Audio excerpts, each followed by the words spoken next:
So I wanted to get on here and talk to you about stories. The stories we create in our head. It's one of my favorite topics when it comes to teaching couples about communication. Because when you get this part down, it's really awesome. And I wanted to actually bring this topic up in my breathwork session today. And I'm really excited about it because it took me a little bit to realize the connection, but just bear with me for a bit. So, stories. We tend to tell our stories in our head all the time and we think they're true. We are meaning-making machines. And when we believe the stories we create in our head, it makes life hell. And so what I'm inviting you today is to start looking at the things we tell ourselves, not just the things that we believe about ourselves, meaning like, oh, I'm undeserving, I'm unlovable, not just those, but what we believe about other people. So some typical ones that I know are, he didn't call because I wasn't that important, or she's more important than I am. Or we have reasons all the time in our head of why somebody's done something or not done something. They didn't show up on time because they don't care. They don't respect me. They don't whatever. And when we can look at the situation and go, is that true? Like, is that story true that I'm telling myself? And if you can sit down and go, yeah, that's true.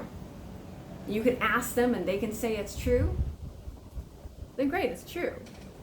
But if you sat down with them and asked them and they're like, that's not the truth, then it's not true. It might be true for your system, but it's not true.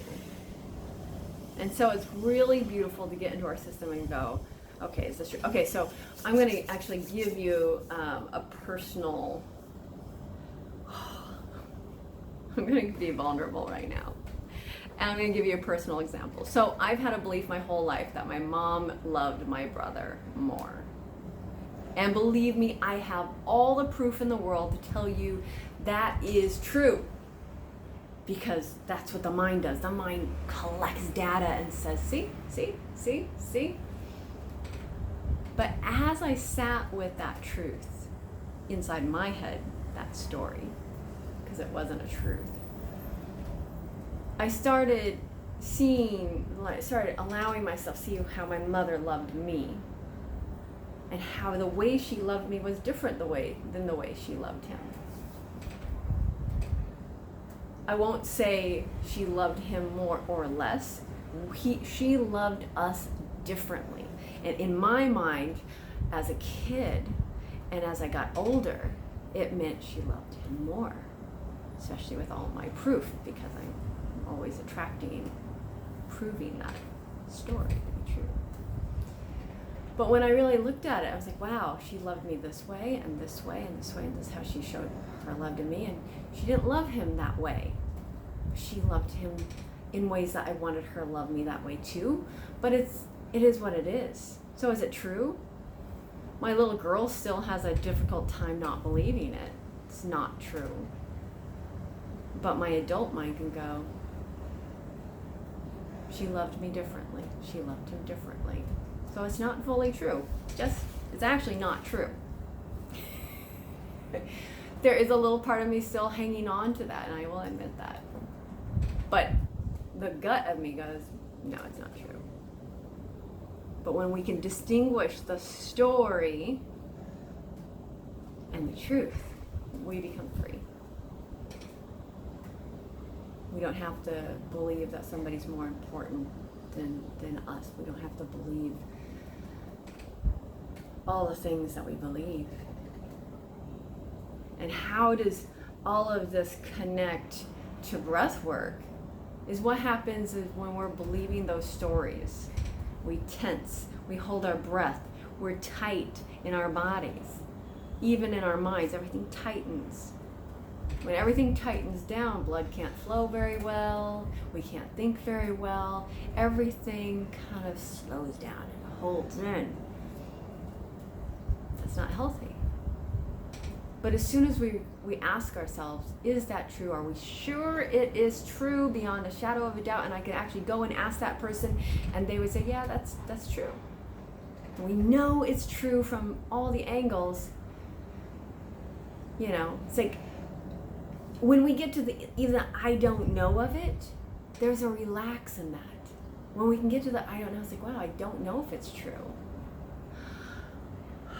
You take a breath. You take a breath. When we're breathing, when we're more relaxed, we breathe deeper, we breathe more. When we're tense, we restrict. And so when we can be in the I don't know until we can figure it out, and then when we're in the I don't know, we can start asking questions, and then we can be curious. I actually did talk to my mom about this once. It was awesome. She couldn't give me the exact answers I wanted, but it was amazing to have a conversation, be really curious without charge.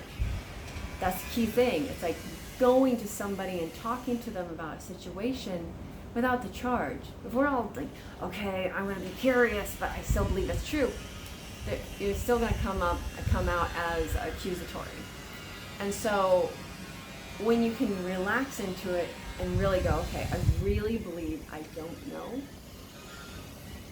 start asking yourself questions and then going, oh, these are the questions I need to ask this person to find out if it's true. Life completely changes. Then there's breath, then there's life, then there's a conversation. Now the first time you do this, the person might still be thinking that you're accusing them of something because they're not used to it. And also it depends on your tone and the energetics of it. But eventually life starts getting better because you start getting more curious about your stories, or what I just thought about, your inner demons. Those thoughts that come in that we don't know are true. And so with breath, we get to breathe into all of this. We get to breathe life into it. And then we get to see how we breathe when we're stressed, and we get to see when we're in I don't know how we breathe. And then when we relax into it, it just be like, oh. So just food for thought. Sit with it, breathe with it, feel it. You have a story. I invite you to lay down and breathe into it and see what shows up. See what truth comes up. And if the I don't know comes up, be with it. Get curious about it. Enjoy.